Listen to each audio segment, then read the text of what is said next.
बड़ी खबर से शुरुआत कर रहे हैं। लोकसभा चुनाव में दिल्ली बीजेपी ने अपने स्टार प्रचारकों की सूची जारी कर दी है। पीएम मोदी समेत सियासी दिग्गज जिसमें प्रचार करते हुए दिखाई देंगे। मुख्यमंत्री भजनलाल शर्मा का भी इसमें नाम है। अरविंदर सिंह लवली को भी स्टार प्रचारक बनाया गया, जो हाल ही में कांग्रेस छोड़कर बीजेपी में आए हैं। भारतीय जनता पार्टी की तरफ से ये स्टार प्रचारकों की लिस्ट जारी कर दी गई है। इसमें प्रधानमंत्री नरेंद्र मोदी तो हैं ही, साथ ही साथ मुख्यमंत्री भजनलाल शर्मा का भी नाम है। अरविंदर सिंह लवली भी इस लिस्ट में है, जो हाल ही में कांग्रेस छोड़ करके इस्तीफा देकर के बीजेपी में शामिल हुए हैं। एक ये कहना चाहिए भारतीय जनता पार्टी की तरफ से दिल्ली बीजेपी की तरफ से स्टार प्रचारक कौन रहेंगे, ये लिस्ट जारी कर दी गई है। हालांकि लिस्ट आए अभी, यानी आज ही के दिन ये लिस्ट आई है, लेकिन इससे पहले ही हम देख पा रहे हैं कि मुख्यमंत्री भजनलाल शर्मा ऑलरेडी दिल्ली में बहुत ज़्यादा सक्रिय दिखाई दे रहे हैं। कई चुनावी सभाएं वो कर चुके हैं, सामाजिक सम्मेलनों में भाग ले चुके हैं, लोगों से मुलाकात कर चुके हैं, यहाँ तक कि रोड शो भी कर चुके हैं। तो वो सारी चीज़ें मुख्यमंत्री भजनलाल शर्मा पहले से ही करते आ रहे हैं और स्टार प्रचारकों में उनका भी नाम शामिल है। साथ ही साथ दूसरे राज्यों के जो मुख्यमंत्री हैं, जो बीजेपी शासित राज्य हैं, वो इसमें शामिल हैं। राष्ट्रीय अध्यक्ष जेपी नड्डा हैं, वो इस लिस्ट में हैं। और प्रधानमंत्री मोदी के अलावा अमित शाह और तमाम दूसरे कद्दावर नेता इस लिस्ट में जगह बनाने में कामयाब रहे हैं, या यूं कह सकते हैं कि उनको दिल्ली में प्रचार करते हुए देखा जाएगा। ज्योति सिंह समाचार प्लस संवाददाता दिल्ली से हमारे साथ जुड़ गई, जानकारी उनसे लेते हैं। ये स्टार प्रचारकों की लिस्ट है दिल्ली में जो प्रचार करते हुए नजर आएंगे। ज्योति, इसमें प्रधानमंत्री नरेंद्र मोदी हैं, जेपी नड्डा हैं, साथ में राजस्थान के मुख्यमंत्री भजनलाल शर्मा का भी नाम है। बिल्कुल राहुल, देखिए दिल्ली में छठे चरण में जो है लोकसभा चुनाव के लिए वोटिंग जो है 25 मई को होनी है। और ऐसे में दिल्ली में जो मुकाबला है बीजेपी का, वो इंडिया गठबंधन के साथ है। और देखिए स्टार की जो लिस्ट है बीजेपी ने वो जारी, इसमें कई जो दिग्गज नेता है, देखिए वो दिखाई देंगे। प्रधानमंत्री नरेंद्र मोदी का इसमें नाम है, राजनाथ सिंह है इसमें, देखिए जेपी नड्डा है, देखिए इसके साथ ही साथ राजस्थान के मुख्यमंत्री भजनलाल शर्मा और दोनों डिप्टी सीएम का नाम भी इस लिस्ट में जो है शामिल है। इसके साथ ही एक नाम देखिए जो चौंकाने वाला है, वो नाम है हाल ही में कांग्रेस के जो दिल्ली कांग्रेस के प्रदेश अध्यक्ष थे, जिन्होंने कांग्रेस से पार्टी से इस्तीफा दिया और बीजेपी ज्वाइन की, वो भी पिछले ही हफ्ते उनको भी इस लिस्ट में जो है शामिल किया गया है। और वो भी अब स्टार प्रचारक प्रचार करते हुए दिखाई देंगे बीजेपी के लिए। देखिए ये नाम जो है वो चौंकाने वाला है। और ऐसे में बीजेपी ने भी देखिए जो लिस्ट जारी करी है, 39 को छोड़ के एक नाम चौंका रहा है। अब कांग्रेस देखिए वहां पर भी, क्योंकि अभी तक कांग्रेस ने ये लिस्ट जारी नहीं की है स्टार प्रचारकों की, लेकिन बीजेपी ने लिस्ट जारी कर दी है। और कल से जो है धुआं प्रचार जो है ये तमाम दिग्गज नेता दिल्ली में करते हुए दिखाई देने वाले हैं। राहुल, बिल्कुल, बहुत शुक्रिया ज्योति आपका जानकारी के लिए। ज्योति सिंह समाचार प्लस संवाददाता ये जानकारी हम तक पहुंचा रही थी। और जैसा कि मैं पहले भी कह रहा था कि भजनलाल शर्मा बशर्ते ये नाम लिस्ट में हो, लेकिन इससे पहले ही वो प्रचार करते हुए दिल्ली में नजर आ चुके हैं। और अब और भी ज़्यादा मुझे लगता है उनकी सभाएं और कार्यक्रम दिल्ली में रहने वाले हैं।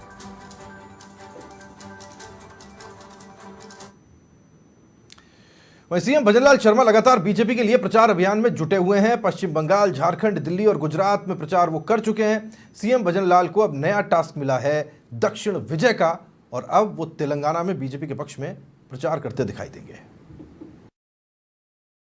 राजस्थान, दिल्ली सहित कई प्रदेशों में चुनाव प्रचार प्रसार करने के बाद मुख्यमंत्री भजनलाल शर्मा तेलंगाना पहुंचे हैं, जहां उन्होंने भाजपा प्रत्याशी के समर्थन जुटाया है। राजस्थान से कमाने की चाह में देश और दुनिया में गए प्रवासी राजस्थानियों की कोई कमी नहीं है। देश के अलग अलग हिस्सों में बसे राजस्थानी अपना रसूख भी रखते हैं और सामाजिक पहचान भी। प्रदेश छोड़कर देश के अलग अलग हिस्सों में रहने वाले प्रवासियों का वहां के समाज और राजनीति पर बड़ा प्रभाव है। और इसी को ध्यान में रखते हुए लोकसभा चुनाव में बीजेपी ने पूरी ताकत झोंक दी है और ये दारोमदार सौंपा है सीएम भजनलाल शर्मा के कंधों पर, जो लगातार बीजेपी के लिए अलग अलग राज्यों में प्रचार कर रहे हैं। और अब उनका अगला टास्क तेलंगाना है। सीएम का मिशन प्रवासी राजस्थानी तेलंगाना में सीएम भजनलाल शर्मा बीजेपी के पक्ष में बनाया माहौल। तेलंगाना से आई थी सीएम की डिमांड, मिशन दक्षिण विजय पर सीएम भजनलाल। प्रवासी सम्मेलन में जुटाया जन समर्थन। गुजरात, पश्चिम बंगाल, झारखंड, दिल्ली में सीएम पहले ही कर चुके हैं प्रचार। धोरों की इस धरा से भले ही प्रवासी राजस्थानी पीढ़ियों पहले अलग हो चुके हैं, लेकिन आज भी उनके दिल में मरुधरा का प्रेम झलकता है।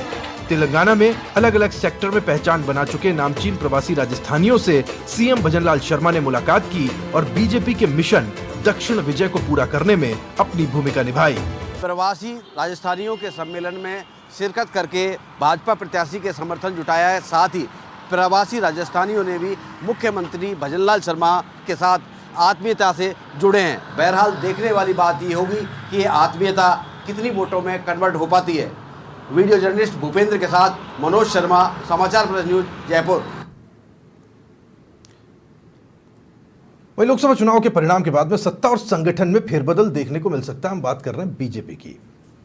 चुनावों में जनप्रतिनिधि और पार्टी पदाधिकारी की परफॉर्मेंस के आधार पर प्रमोशन और डिमोशन होगा, तो वहीं सियासी समीकरणों को साधने के लिए संगठन में बड़े स्तर पर बदलाव भी तय माने जा रहे हैं।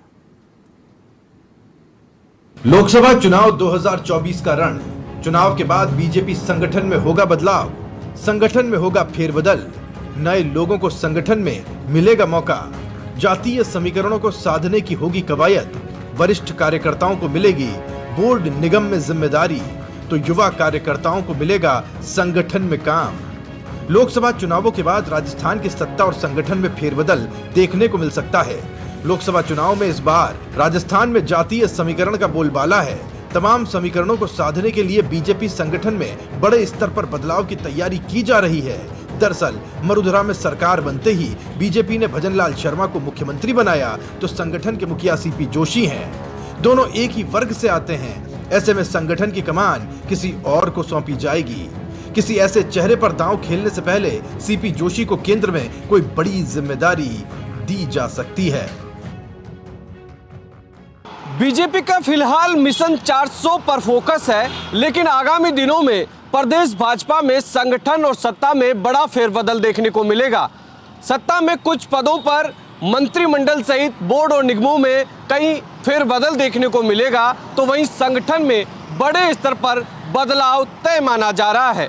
माना जा रहा है कि सियासी समीकरण और जातीय समीकरणों को साधते हुए संगठन के मुखिया से लेकर कई पदों और मोर्चों में बदलाव किया जाएगा।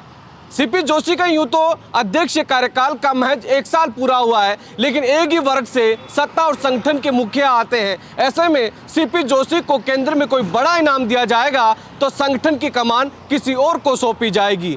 इतना ही नहीं, संगठन के लिहाजे से देखा जाए तो प्रदेश के कई ऐसे चेहरे हैं जिनको अब दिल्ली की कोर टीम में मौका दिया जा सकता है। दूसरी तरफ संगठन में पिछले 5 साल से लगातार जी तोड़ मेहनत कर रहे कार्यकर्ताओं को अब सरकार में सत्ता सुख भोगने का मौका दिया जाएगा। विधानसभा और लोकसभा चुनाव में टिकट नहीं मिलने के बावजूद संगठन के प्रति वफादारी दिखाते हुए संगठनात्मक कामकाज में जुटे हुए कार्यकर्ताओं को बोर्ड और निगमों में एडजस्ट किया जाएगा, तो वहीं संगठन में युवा कार्यकर्ताओं को मौका दिया जाएगा। अधिराज सिंह नरूका, समाचार प्लस, जयपुर। राजस्थान में मतदान संपन्न होने के बाद में प्रदेश के सियासी दिग्गज दूसरे राज्यों में हुंकार भर रहे हैं। इसी कड़ी में डिप्टी सीएम प्रेमचंद बैरवा ने दिल्ली में बीजेपी प्रत्याशी मनोज तिवारी के समर्थन में प्रचार किया। समाचार प्लस से खास बातचीत में उन्होंने दिल्ली की सभी 7 सीटों पर जीत का दावा किया। संवाददाता ज्योति सिंह ने डिप्टी सीएम बैरवा से खास बातचीत की।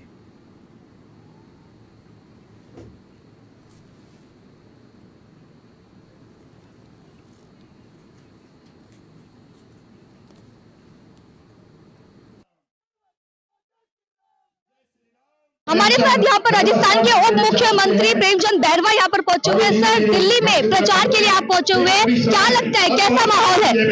देखिए, मैं दिल्ली में नहीं, मैं सभी स्टेटों में घूम रहा हूँ, राजस्थान में भी सब जगह घूमा हूँ। आम जन में माननीय नरेंद्र मोदी जी के प्रति विश्वास है।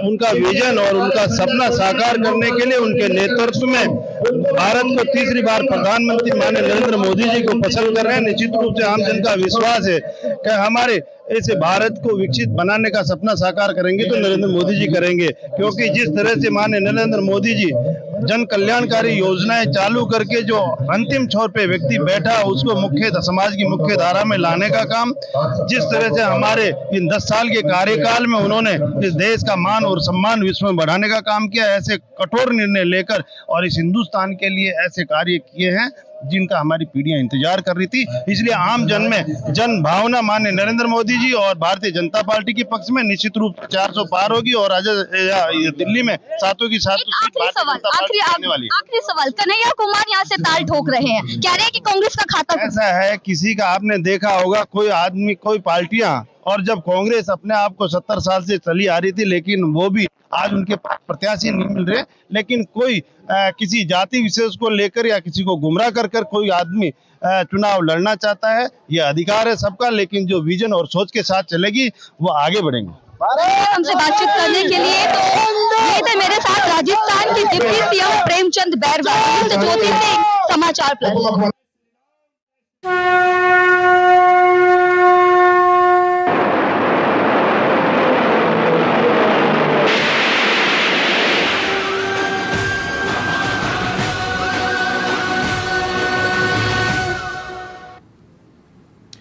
जयपुर से बड़ी और अहम जानकारी मिल रही है। लक्ष्मी स्वीट कैटर्स सुभाष चौक पर कार्रवाई हुई है। खाद्य सुरक्षा के अतिरिक्त आयुक्त पंकज ओझा के निर्देशन में इस कार्रवाई को अंजाम दिया गया है।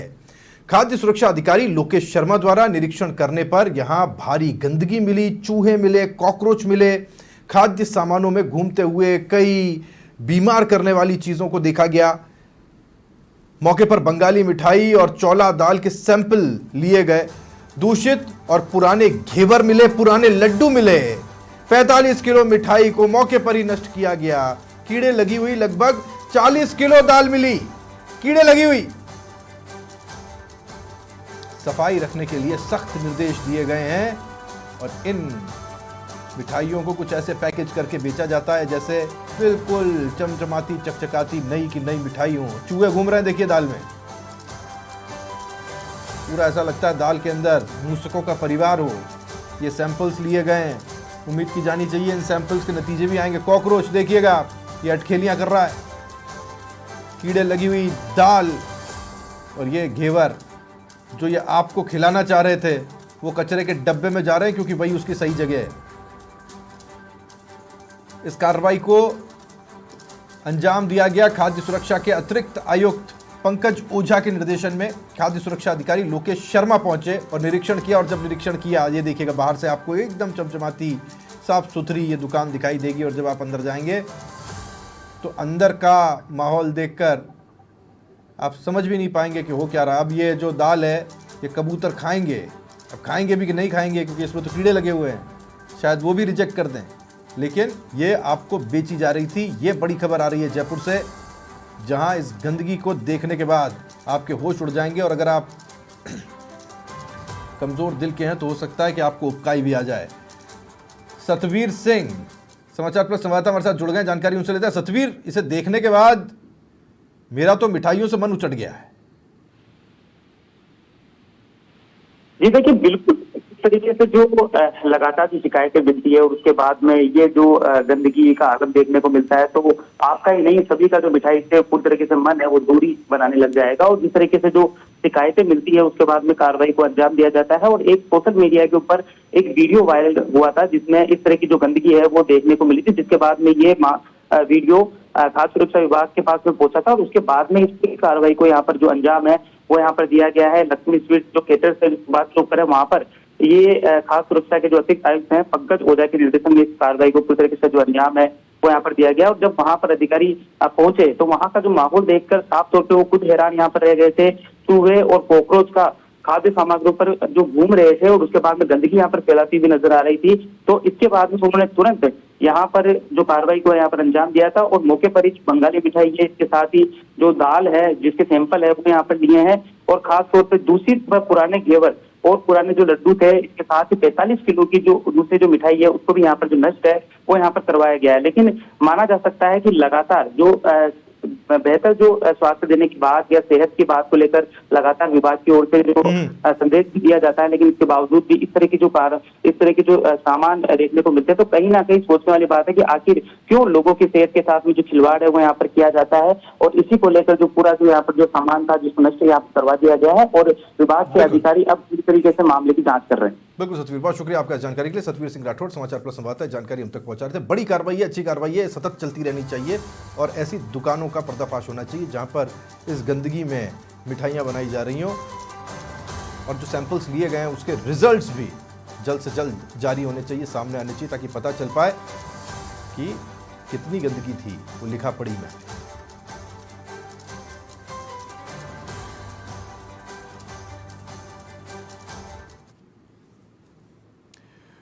और आइए अब आपको इस चीज का जवाब ढूंढने की कोशिश हम और आप करते हैं कि आखिर क्यों शिक्षा मंत्री कह रहे हैं कि ये नहीं चलेगा गुरु।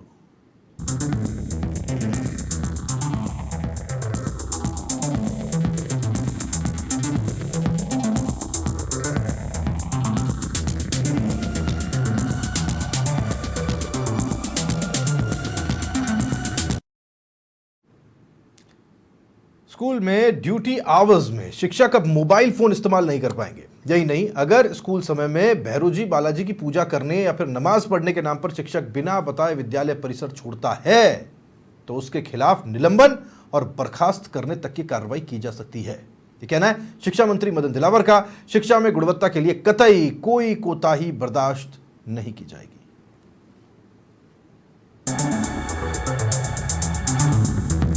शिक्षा मंत्री मदन दिलावर ने ड्यूटी आवर्स में शिक्षकों के मोबाइल फोन इस्तेमाल करने और परिसर छोड़कर जाने की शिकायतों पर सख्त रुख अख्तियार किया है। उन्होंने कहा कि स्कूल शिक्षा में जो पहले से आदेश, निर्देश और नियम बने हुए हैं उन सब की पालना करने का प्रयास किया जा रहा है। सभी विद्यालय में वातावरण ठीक करने के लिए कोशिश कर रहे हैं कि कोई भी अध्यापक स्कूल समय में भैरू जी बालाजी की पूजा करने के नाम पर या नमाज पढ़ने के नाम पर विद्यालय न छोड़े। यदि उसे जाना है तो छुट्टी लेकर जाए और लिखित में दे।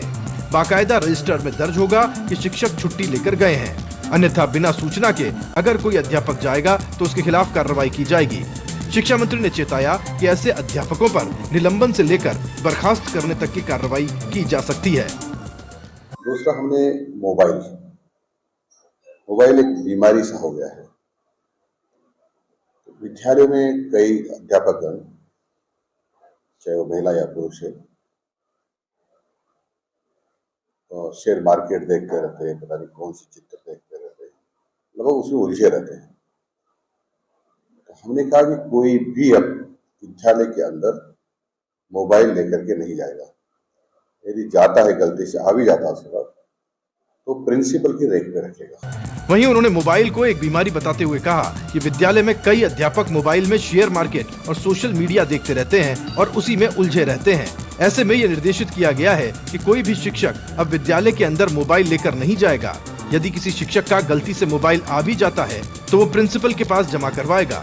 स्कूल समय में केवल प्रिंसिपल का मोबाइल खुला रहेगा ताकि कोई इमरजेंसी हो जाए तो प्रिंसिपल के फोन पर सूचना दी जा सके। इससे मोबाइल के कारण बच्चों की पढ़ाई का जो नुकसान हो रहा था वो भी बचेगा। इसके साथ ही स्कूल में पढ़ाने वाले शिक्षकों को ताकीद किया जा रहा है कि बच्चों को पढ़ाने से पहले वो खुद पढ़कर आएं ताकि बच्चों की समस्याओं का समाधान ठीक तरीके से हो पाए। हमने तो जो पहले से आदेश, निर्देश और नियम बने हुए हैं उन सबकी पालना करने का प्रयास कर रहे हैं। सभी विद्यालय में हमने वातावरण ठीक करने के लिए कोशिश की कि कोई भी अध्यापक स्कूल समय में भैरू जी बालाजी की पूजा करने के नाम पर या नमाज पढ़ने के नाम पर विद्यालय न छोड़े। यदि इसको जाना है तो छुट्टी लेके जाए, अन्यथा हम जो इस प्रकार से जाएगा उसके खिलाफ कार्रवाई करें। इसके अलावा शिक्षा मंत्री ने कहा कि सरकारी स्कूलों में जितने भी खेल के मैदानों पर अतिक्रमण हैं, उन सभी अतिक्रमणों को हटाया जाएगा। इस पर अभियान के रूप में काम करना शुरू कर दिया गया है। बहरहाल शिक्षा मंत्री दिलावर के फैसले को लेकर अलग अलग प्रतिक्रियाएं देखने को मिल रही हैं। धर्मेंद्र सिंघल, समाचार प्लस, जयपुर।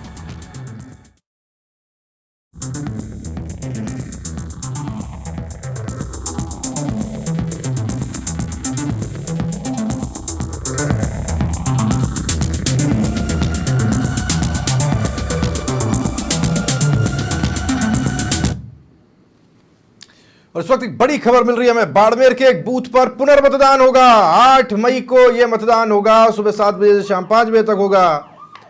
मतदान दल के 4 सदस्यों को निलंबित भी कर दिया गया है। अब वजह क्या है इसके पीछे की जानने की कोशिश करेंगे, लेकिन 8 मई को पुनर्मतदान होगा। एक बूथ है ये बाड़मेर का, और वैसे ही जैसे कि अजमेर में आपने देखा था कि एक बूथ पर पुनर्मतदान हुआ था, ठीक वैसे ही 7 से 5 बजे तक ये पुनर्मतदान होगा।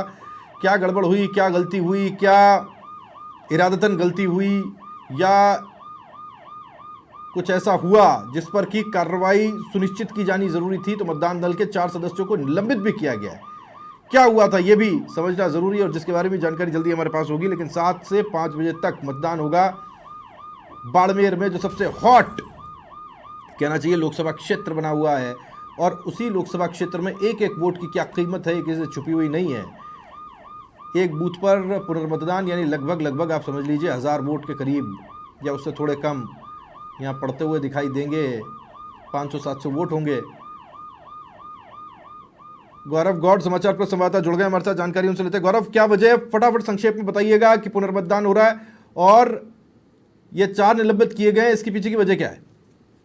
राहुल, अगर हम परिषद के इस चीज की बात करते हैं तो पिन पॉइंट आप देखेंगे कि पुनर्मतदान के लिए जो है निर्वाचन आयोग, राजस्थान निर्वाचन आयोग को शिकायत प्राप्त हुई थी कि यहाँ पर जो गोपनीयता है चुनाव के दिन वो भंग हुई थी। और इसको लेकर के जो राजस्थान निर्वाचन आयोग है इसकी तरफ से ECI को एक एप्लीकेशन भेजी गई थी कि यहाँ पर जो है पुनर्मतदान दोबारा किया जाए। और इसी क्रम में अब आप देखेंगे कि आयोग ने पुनर्मतदान के निर्देश दिए हैं और आप देखेंगे कि अब 27 अप्रैल बिल्कुल।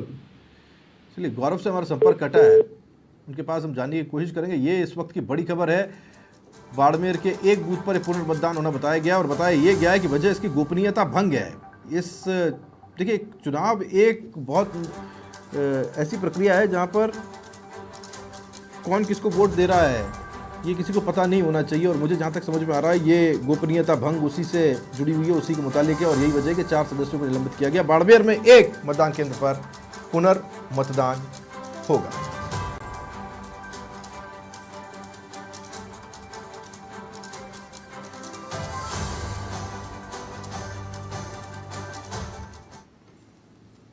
और बात करेंगे ट्रांसप्लांट की टेरर फाइल्स की।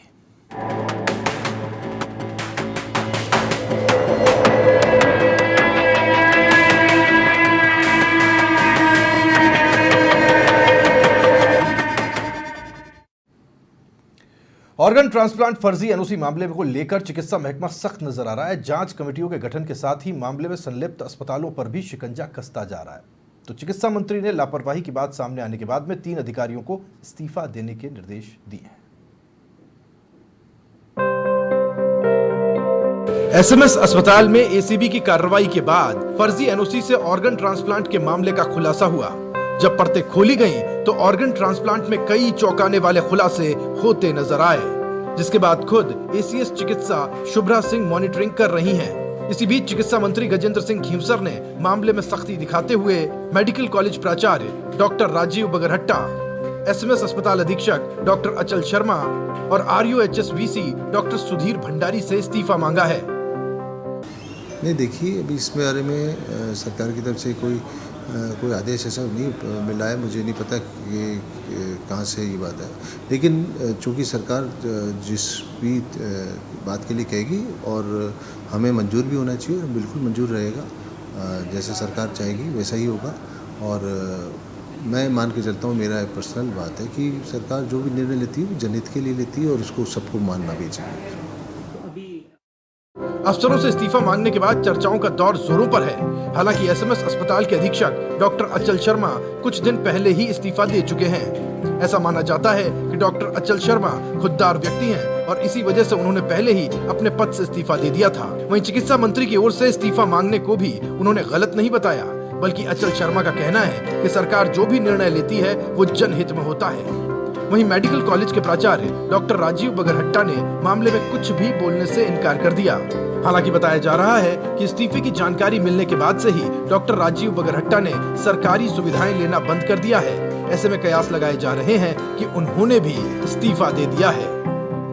इस्तीफा उनसे मांगा है क्योंकि ये जो फर्जी एनओसी का जो इशू हुआ है, उसके अंदर एक तो जिनके होते हुए हुआ, उनको जो प्रिंसिपल थे और अधीक्षक थे उन दोनों को इस्तीफा देने के लिए कहा, क्योंकि उसी परिसर में हुआ था और जिम्मेवारी तो लेनी पड़ती है जो भी हेड होता है। दूसरा जो है, जो वाइस चांसलर है, उन्होंने कई अनियमितता करी हैं और ये जो ऑर्गन ट्रांसप्लांट का जो इशू है, इसके अंदर पिछली सरकार के अंदर जो इन्होंने नीतियां अपना फर्जीवाड़े को उससे आगे उसको प्रोत्साहन किया। ऑर्गन ट्रांसप्लांट मामले में अस्पतालों पर शिकंजा कसना हो या अधिकारियों से इस्तीफा मांगना हो, साफ नजर आ रहा है कि मामले को लेकर चिकित्सा मंत्री और विभाग गंभीर है। जल्द ही कोई बड़ा एक्शन भी हो सकता है। अब मामले में कौन कौन रडार पर हैं, ये तो आने वाला वक्त ही बताएगा। खींवसर से कमल तंवर के साथ सतबीर सिंह, समाचार प्लस, जयपुर।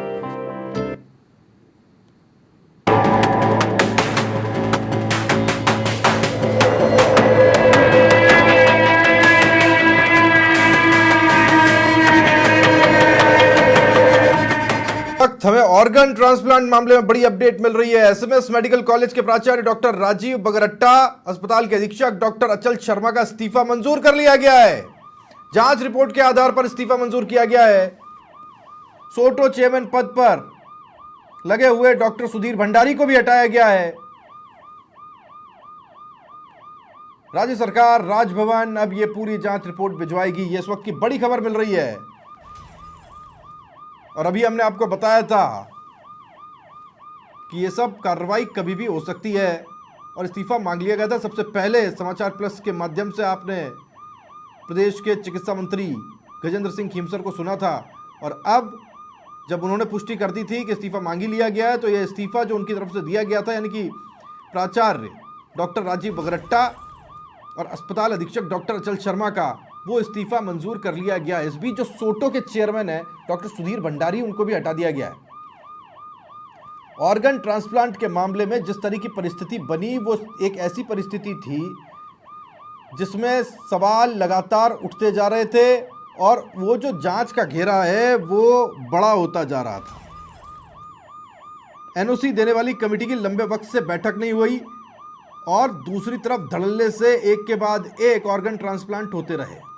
तार देश से ही नहीं, हमने आपको देश के बाहर के रहने वाले लोगों से भी मिलाया, जो समाचार प्लस पर लाइव बैठकर ये बताते दिखाई दिए कि उनके साथ हुआ क्या। ये एक ऐसा मामला था जिसने पूरे प्रशासनिक अमले को, या यूं कहें पूरी सरकारी व्यवस्था को हिला करके रख दिया और अब कार्रवाई जरूरी थी, जिम्मेदारों को ढूंढा जाना था। एसएमएस मेडिकल कॉलेज के प्राचार्य बगरट्टा, अस्पताल के अधीक्षक अचल शर्मा का जो इस्तीफा है वो मंजूर कर लिया गया है। सोटो के चेयरमैन डॉक्टर सुधीर भंडारी को भी हटा दिया गया।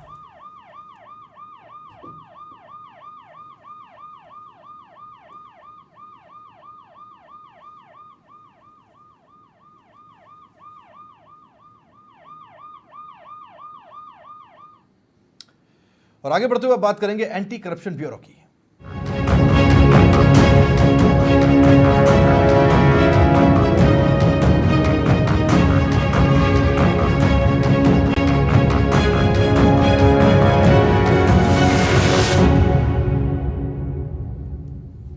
प्रदेश में भ्रष्टाचार के मामले एसीबी में लगातार बढ़ते जा रहे हैं। एसीबी ने चाहे किसी आईएएस को ट्रैप किया हो, आईपीएस को, या फिर किसी पटवारी को, या फिर किसी अन्य बड़े अधिकारी को, भले ही भ्रष्टाचार पर लगाम कसने के लिए एसीबी और सरकार काम कर रही हो, घूसखोरों को दबोचने के बड़े बड़े दावे किए जा रहे हों, लेकिन प्रदेश में कई विभाग खुद अपने भ्रष्ट अधिकारी और कर्मचारियों को बचाने के लिए शह दे रहे हैं। ऐसे में उम्मीद की जा रही है कि सदैव सजग रहो, एक्शन गजब करो, कम से कम इन्हें एक्शन लेने की इजाजत तो मिले।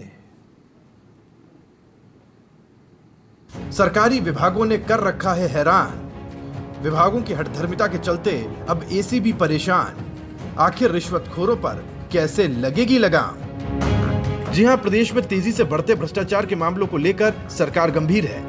भ्रष्टाचार निरोधक ब्यूरो ने प्रदेश में खान घोटाला, एनआरएचएम में टेंडर घोटाला और जलदाय विभाग में करोड़ों रुपए के घोटालों की पोल खोलते हुए लाखों रुपए की रिश्वत लेने के कई मामलों को उजागर किया है। लेकिन सरकार की छवि पर कालिक पोतने वाले ऐसे रिश्वतखोरों का चेहरा बेनकाब होने के बावजूद अभियोजन स्वीकृति नहीं मिलने से खुद एसीबी भी परेशान है। रिश्वतखोरों के खिलाफ अभियोजन स्वीकृतियां जारी नहीं कर कई विभाग अपने ही अधिकारियों को बचाने में जुटे हुए हैं।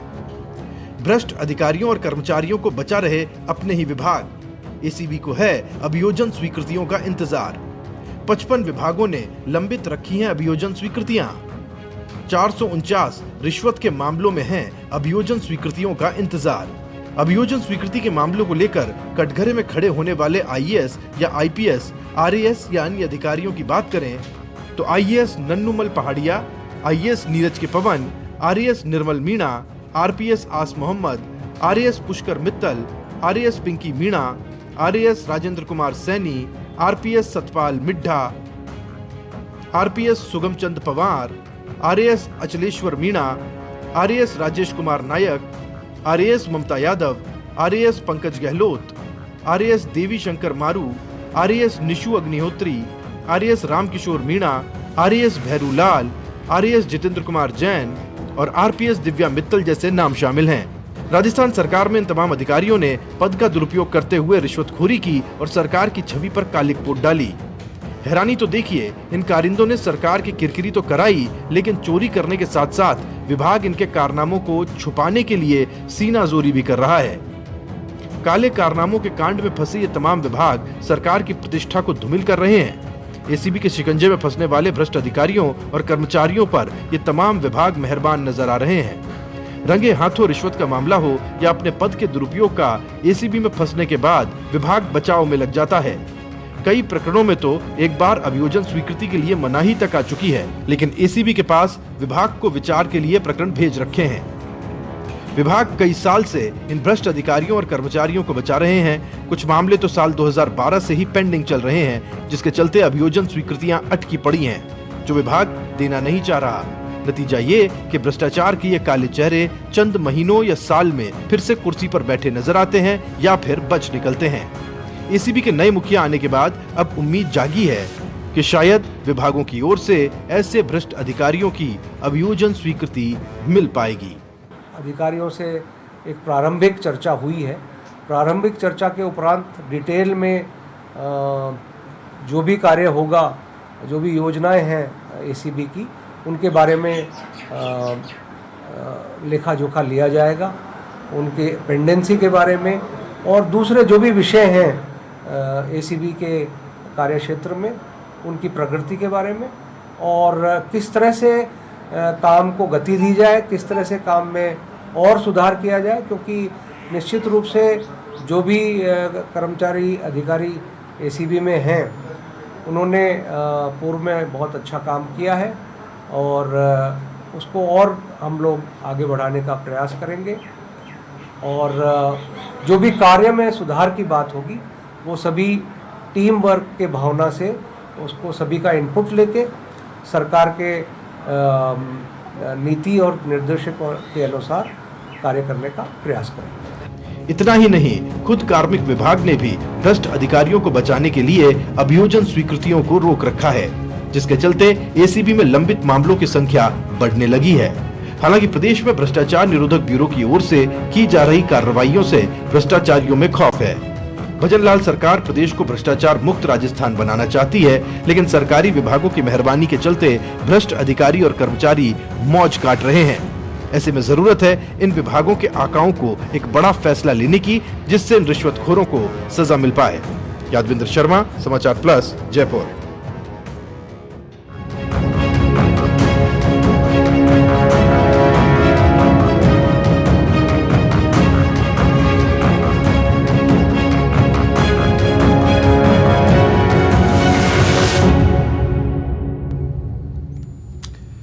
अस्पताल में कभी आत्मा आपने देखी है?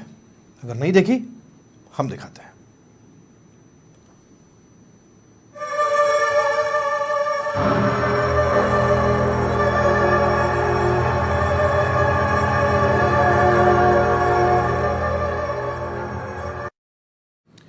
भटकती आत्मा के किस्से तो आपने बहुत सुने होंगे, लेकिन बहरोड में 20 साल से भटक रही आत्मा को लेने एक परिवार अस्पताल पहुंच गया। आत्मा भटकती आत्मा के लिए तंत्र मंत्र। अचानक 20 साल बाद तंत्र मंत्र, तांत्रिक क्रिया से मिलेगी आत्मा को शांति। देखते रहे लोग, होता रहा तांत्रिक खेल। बहरोड जिला अस्पताल का मुख्य द्वार उस समय चर्चा का केंद्र बन गया जब लोगों ने जमघट लगाकर तंत्र मंत्र का उच्चारण शुरू कर दिया। गुजरने वाला हर राहगीर परेशान था। सबके मन में सवाल था कि आखिर ये हो क्या रहा है। भीड़ के बीच से कोई आवाज नहीं आई, लेकिन लोगों की चुप्पी के बीच तांत्रिक क्रिया के शोर ने सभी को स्तब्ध कर दिया। तंत्र मंत्र के शोर से हर कोई हैरान। अस्पताल में शमशान वाली तंत्र क्रिया, डर गए लोग, छा गया सन्नाटा। दिन रोज की तरह था। अचानक बहरोड जिला अस्पताल के मुख्य द्वार पर 3 गाड़ियां आकर रुकती हैं। गाड़ी से निकले लोग बिना किसी से बात किए अस्पताल के मुख्य द्वार पर कुछ अजीब करना शुरू कर देते हैं। पहले तो लगा कि अस्पताल का भूमि पूजन जैसा कोई मामला है, लेकिन फिर ध्यान से सुनने पर पता चला कि यहां तांत्रिक क्रिया हो रही है। 2 दर्जन से ज्यादा महिला पुरुषों के सामने किसी की आवाज नहीं निकली। यहां तक कि वार्डों के स्टाफ के गले से भी एक शब्द नहीं निकला। 1 घंटे से ज्यादा समय तक यह खेल चलता रहा, लेकिन कोई कुछ नहीं बोला। सीएल पर था, छुट्टी पर था, है ना। पीछे से हमारे डॉक्टर सुरेश जी थे और हमारे नसीटा उदय सिंह की मैट्रन, ये सब थे। इन्होंने पूछा, अंकुर बाहर के लोग आए थे, कोई तंत्र मंत्र कर रहे थे। इन्होंने भगाने की कोशिश करी, थोड़ी देर करके उसके बाद गए। सर 1.5 घंटे तक ये ड्रामा चलता रहा यहाँ पर। समय तो इतना ज़्यादा नहीं बताया इन्होंने, फिर भी इन्होंने कुछ तो करके गए थे। फिर भी मैंने दूसरे दिन आके पुलिस से संपर्क किया, थानेदार साहब से मैंने सूचना दी, बोले आज आए कल संडे को तो बताना।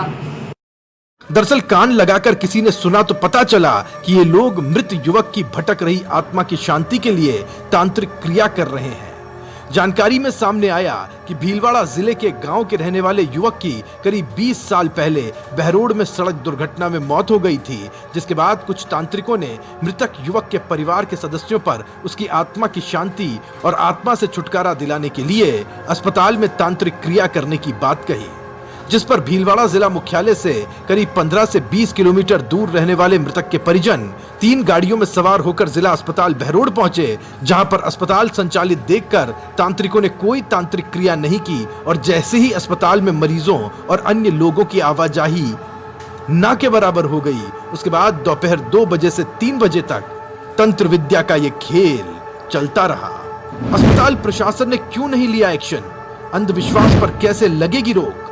अस्पताल में तांत्रिक क्रिया से लोगों में दहशत। बहरहाल जो कुछ बहरोड के सरकारी अस्पताल में घटा, वो सीधा सवाल है अस्पताल प्रशासन से कि आखिर कैसे अंधविश्वास का खेल चलता रहा और प्रशासन ने कोई कार्रवाई नहीं की। योगेश शर्मा, समाचार प्लस, बहरोड।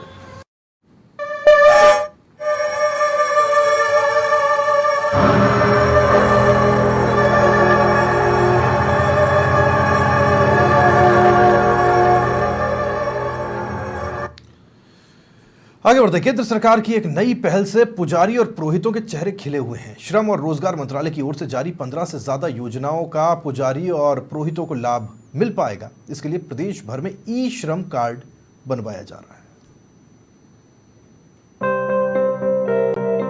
केंद्र सरकार अब मंदिरों के पुजारियों को सामाजिक सुरक्षा के दायरे में लाने का काम कर रही है। जिन मंदिरों में भक्तों की आवाजाही कम है, उन मंदिरों के पुजारियों को सरकारी सुविधा मिल पाएगी। भगवान की सेवा पूजा करने वाले देश भर के पुजारी और पुरोहितों को भी सामाजिक सुरक्षा के दायरे में लाने के लिए केंद्र सरकार ने पहल की है। श्रम और रोजगार मंत्रालय की ई श्रम कार्ड योजना के पात्र आवेदकों को केंद्र सरकार की 15 से अधिक योजनाओं का लाभ मिल पाएगा। साथ ही 60 वर्ष की आयु पूरी होने पर पेंशन भी शुरू की जाएगी। ये जो केंद्र सरकार ने योजना लाए हैं, ये बहुत ही अच्छी योजना है और पहली बार जो किसी केंद्र सरकार ने इस तरह की योजना लागू करी है पुजारियों के लिए। इस योजना का बहुत से पुजारियों को लाभ मिलेगा और इस योजना से जो छोटे मंदिर है, जिनकी सेवा पूजा भी ढंग से नहीं हो पा रही थी, पुजारी बेचारे अपने आर्थिक के लिए जो भी और काम करने में लग रहे थे, वो मंदिर की सेवा पूजा में ध्यान नहीं दे पा रहे थे। इस योजना से जो केंद्र सरकार ने लागू करी है, इससे सभी पुजारियों को बहुत लाभ मिलेगा। इस योजना की जानकारी के अभाव में जयपुर सहित प्रदेश भर में बहुत कम संख्या में पुजारी पुरोहितों ने ये कार्ड बनवा रखे हैं। छोटे मंदिरों के पुजारियों को आजीविका के लिए मंदिर में आने वाली भेंट पर निर्भर नहीं रहना होगा। कार्ड बनने पर छोटे मंदिरों के पुजारियों के जीवन में सकारात्मक बदलाव आएगा।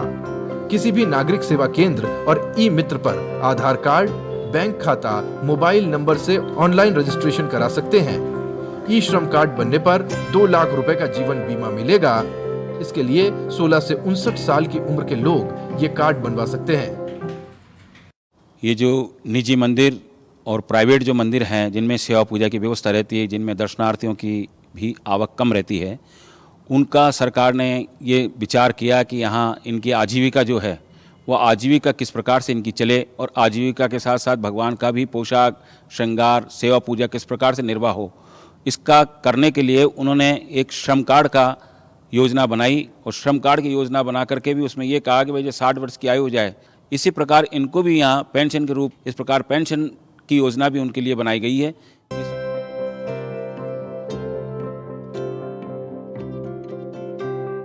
केंद्र सरकार की ओर से अब ई श्रम कार्ड बनाए जा रहे हैं, जिसके अंतर्गत अब जो प्राइवेट मंदिरों के जो बात करें पुजारी हैं उनको शामिल किया गया है। सामाजिक सुरक्षा महत्वपूर्ण मुद्दा देखते हुए केंद्र सरकार की ये योजना है, उससे जो छोटे मंदिर हैं उनको भी अब मंदिर के पुजारियों को एक सुरक्षा प्रदान हो पाएगी, साथ ही जो पुजारियों को पेंशन मिल पाएगी। कैमरामैन यासिन के साथ लीलाधर कुमार, समाचार प्लस, जयपुर। और आगे बढ़ते हुए आइए आपकी मुलाकात करवाते हैं गोल्डन दादी से।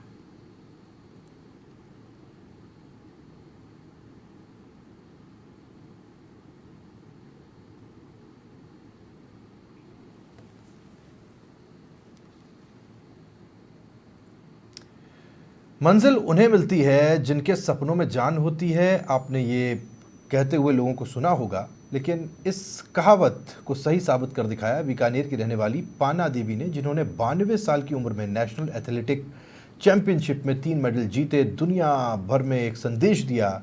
लेकिन अब उनको किसी खास चीज़ की ज़रूरत है और वो आप पूरी कर सकते हैं।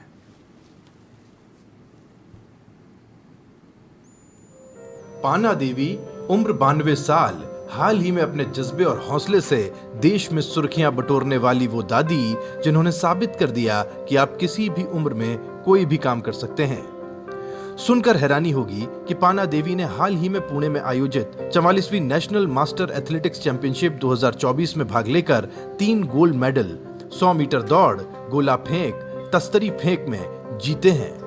पाना देवी अब वर्ल्ड चैंपियनशिप खेलने के लिए अगस्त में स्वीडन जाने की तैयारी कर रही हैं, लेकिन अब स्वीडन जाने के लिए उनके लिए आर्थिक तंगी रोड़ा बन गई है। देश में अलग छाप छोड़ने वाली पाना देवी अब किसी ऐसे शख्स का इंतजार कर रही हैं जो उनकी मदद करे ताकि वो अपनी इस यात्रा को पूरा कर सके। दौड़ कभी नहीं, ठीक है, हाथ बंद हो जाए, सब दुनिया में था। अब विवेक सारे की बात हुई तो अब आप फोन ही उठाओ, कोई के बात हुई क्यों कौन उठाओ। अब आप है ना क्या कोशिश करो भाई, उठेगी टकेगी, मार कर नहीं चीज मुझको नहीं जी जितने गड्ढे चढ़ गया ठाकुर में बन जा कोई। अब भाई इतनी शक्ति मारे। पाना देवी की ये यात्रा भी बेहद दिलचस्प है। इनका पोता खुद नेशनल खिलाड़ी है। अपनी दादी को स्टेडियम ले जाकर पोते ने हौसला बढ़ाया तो गोल्डन दादी स्टेडियम जाने लगी और एक दिन खुद खेलने की इच्छा जाहिर कर दी। फिर पाना देवी ने अपनी मेहनत और जज्बे के साथ पीछे मुड़कर कभी नहीं देखा और 92 वर्ष की उम्र में नेशनल एथलेटिक्स चैंपियनशिप में 3 मेडल जीतकर दुनिया में देश और राजस्थान का नाम रोशन कर दिया। तो मैंने इतने तो कॉल करे हैं, अब जो भी हमारा क्षेत्र के जितने में मंत्री और लगते हैं सभी लोगों को, कहीं से भी कोई भी हमें रिस्पांस नहीं मिल रहा है, कोई भी हमारा फ़ोन नहीं उठा रहा है। तब जाके अब मैंने अपने खेल मंत्री राज्यवर्धन सिंह राठौड़ जी को भी मिल किए हैं, सीएम साहब को भी मिल किए हैं और भी अपने जो क्षेत्र के जो एमएलए हैं उनको कॉल किए हैं। सभी लोगों से मैंने जितनी कोशिश मेरे से हो पा रही थी मैंने सबसे कोशिश करी है। अब सब लोगों ने तो एक ऐसा मानो हाथ ही खड़े कर दिए हैं, बिल्कुल कोई चीज़ का रिस्पॉन्स ही नहीं दे रहे हैं। नेशनल गेम्स एक्टिविटी में हिस्सा लेकर लौटी पाना देवी अब गांव की महिलाओं को गेम्स एक्टिविटी में हिस्सा लेने के लिए प्रेरित कर रही हैं। अब इस बड़ी उपलब्धि के बाद गोल्डन दादी दुनिया में देश का नाम रोशन करना चाहती हैं, लेकिन स्वीडन जाने के लिए उनके पास पैसा नहीं है। दादी की आंखें खोज रही हैं एक बेटे को जो उनका ये सपना पूरा कर सके। गिरिराज भड़ानी, समाचार प्लस, बीकानेर।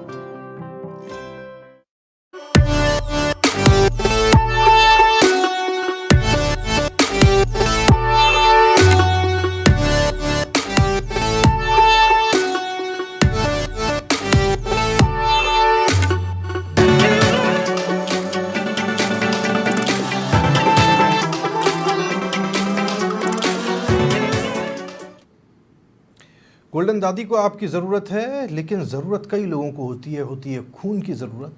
लेकिन इस खून के भी चोर हैं, लहू के भी चोर हैं, प्लाज्मा के भी चोर हैं। देखना चाहिए, आपको दिखाएंगे।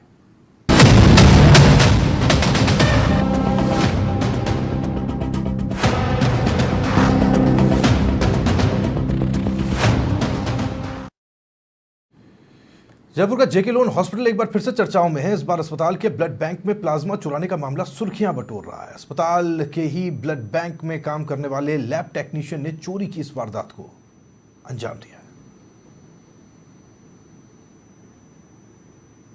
बच्चों के सबसे बड़े अस्पताल जेके लोन में ब्लड बैंक से प्लाज्मा चोरी का मामला सामने आया है। अस्पताल के ही कर्मचारी ने चोरी की घटना को अंजाम दिया। ब्लड बैंक में कार्यरत लैब टेक्नीशियन किशन सहाय को वहीं के कर्मचारियों ने संदेह के बाद रंगे हाथों गिरफ्तार कर लिया, जिसके बाद पूरा मामला उजागर हुआ। आरोपी के पास से 76 यूनिट से ज्यादा प्लाज्मा बरामद किया गया है। वहीं मामले की जानकारी अस्पताल प्रशासन को मिलने के बाद हड़कंप मच गया। प्रशासन की ओर से दूसरे दिन ही कमेटी का गठन कर दिया गया और जांच शुरू कर दी गई। वहीं अस्पताल प्रशासन की ओर से आरोपी के खिलाफ एसएमएस थाने में एफआईआर भी दर्ज करवा दी गई है। ये देखो, ये तो जांच का विषय। मुझे भी पता पड़ा कल दोपहर बाद में, जैसे मेरे पता पड़ा, मेरे संज्ञान में आया, मैं तुरंत मैंने फ़ोन किया जो भी था ना यहाँ के जो ब्लड बैंक इंचार्ज है घटना के बारे में। फिर मैं खुद स्वयं भी आ गया यहाँ, तो पता पड़ा कि एक किशन साय कटारे का आदमी था जिसने ये ऐसी घटना की है, उसने चोरी की है। और उसके लोगों ने देखा, जो साथ में उसके कर्मचारी थे, उन्होंने देखा, उन्होंने तुरंत उनको सूचित किया, जो इनके इंचार्ज है डॉक्टर सत्येंद्र जी। उन्होंने देखा, फिजिकल वेरीफाई किया, तो उन्होंने देखा वाकई में जो नंबर ऑफ बैग्स, क्यों तो वो पूरा उसमें ढेर लगा होता है, उसमें कम दिखाई दिए। ब्लड बैंक से बड़ी मात्रा में चुराया हुआ प्लाज्मा फिर से जेके लोन हॉस्पिटल में जमा करवाया गया। वहीं आमतौर पर प्लाज्मा गंभीर बीमारियों के मरीज के काम आता है और बहुत मुश्किल से उपलब्ध होता है। बाजार में इसकी कीमत 3500 से 4000 प्रति यूनिट तक होती है। प्लाज्मा डॉक्टरों की राय के बाद ही मरीजों को चढ़ाया जाता है। ऐसे में इसकी उपलब्धता काफी कम होती है। जेके लोन अस्पताल के अधीक्षक कैलाश मीणा ने बताया कि मामले को लेकर एसीएस शुभ्रा सिंह भी गंभीर हैं। उन्होंने भी हाई लेवल कमेटी गठित की है, जिसमें डॉक्टर सुशील परमार, डॉक्टर सुरेश जैन, डॉक्टर केसरी सिंह शेखावत और ड्रग कंट्रोलर अजय फाटक को सदस्य बनाया गया है। इसके साथ ही मामले की पूरी जांच नहीं होने तक चिकित्सक सत्येंद्र सिंह का भी तबादला कर दिया गया है। मैंने तुरंत हाई लेवल कमेटी बनाई हमारे 5 डॉक्टर्स की, जिसमें हमारे डॉक्टर रामबाबू शर्मा साहब हैं, डॉक्टर कपिल रेख साहब है, दोनों सीनियर प्रोफेसर हैं, हमारे ब्लड बैंक के in-charge head of department doctor BS Sharma साहब और हमारे एडिशनल स्टूडेंट इसके मेंबर थे। उच्च अधिकारियों को, उसमें डॉक्टर हमारे प्रिंसिपल साहब हैं, हमारे इकबाल साहब हैं, उन्होंने सूचना किया, उनसे हमने मार्गदर्शन लिए, कमेटी बना दी गई। फिर लगा कि इसमें मामला संदिग्ध है, तो लेट नाइट हमने इसके एफआईआर भी दर्ज करा चुके हैं। बहरहाल मामले के उजागर होने के बाद हाई लेवल कमेटी का गठन कर दिया गया है। अब कमेटी सदस्य पूरे मामले की जांच कर अपनी रिपोर्ट सौंपेंगे। इसके साथ ही कमेटी अस्पताल में लगे सीसीटीवी फुटेज के साथ कर्मचारियों से भी जानकारी जुटाएगी। वहीं आरोपी से पूछताछ में भी कई खुलासे जरूर होंगे। इसके साथ ही ये भी जानकारी जुटाई जाएगी कि आखिर चोरी करने वाले प्लाज्मा का निजी अस्पतालों से कोई संपर्क तो नहीं है, और अगर है तो ऐसे कौन से निजी अस्पताल हैं जहां इसकी सप्लाई की जाती थी। ये सब जांच का विषय है, लेकिन एक के बाद एक हो रहे घटनाक्रमों से चिकित्सा महकमा हैरान भी है और सवालों के घेरे में भी। सतवीर सिंह, समाचार प्लस, जयपुर।